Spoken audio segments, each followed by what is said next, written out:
nous sommes alhamdoulilah. On remercie Allah subhanahu wa ta'ala qui nous a facilité la prière de soir à la mosquée. On demande à Allah d'accepter nos prières, d'accepter nos invocations, d'accepter nos doigts, de faire de nous des bons musulmans, des musulmans pieux et des musulmans sincères.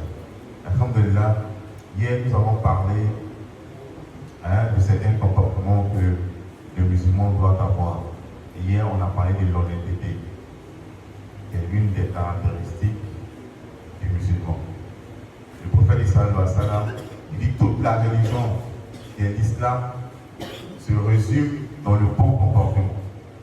Et le bon comportement, c'est un ensemble, d'accord, d'attitudes que le musulman doit adopter. Et parmi ces attitudes-là, nous avons parlé hier de l'honnêteté, le fait pour le musulman d'être honnête. Aujourd'hui, on va parler de la patience. Le musulman doit faire preuve de patience. Allah subhanahu wa ta'ala, il nous dit dans le Coran que lui, Allah, il est avec ceux qui sont patients. Allah est avec ceux qui sont endurants. Inna Allah masabirin. Allah est avec les patients. Parce que Allah subhanahu wa ta'ala, il sait qu'il va nous éprouver. Et il nous le dit même dans la sourate, la dernière verset 2.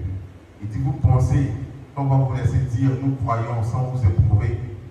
Le fait que tu sois croyant ne te garantit pas une vie facile. C'est ce que le musulman doit comprendre. Parce qu'il y a des musulmans qui se plaignent. Ah, moi j'ai pris, je jeûne, je fais mes sites, je ne fais pas du tort, je ne fais pas du mal, je ne commets pas les péchés, mais il y a toujours des problèmes. Ils sont surpris, ils se plaignent de ça.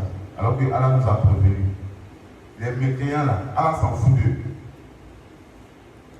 Hein? Les mécréants là, Allah il s'en fout. Vous allez voir des mécréants, Allah leur donne beaucoup d'argent. Hein? Ils ont le pouvoir, ils ont tout ce qu'ils veulent sur la terre. Et même le prophète Mohammed sallallahu alayhi wa sallam, à un moment il s'est posé la question. Il s'est dit, mais attends, ceux-là même ils ne sont pas dans la mais ils ont tout ce qu'ils veulent dans tout le monde.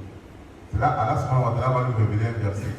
Pour lui dire que tes deux yeux ne s'en aillent pas vers ceux à qui on a donné jouissance temporaire de la vie de ce bas monde.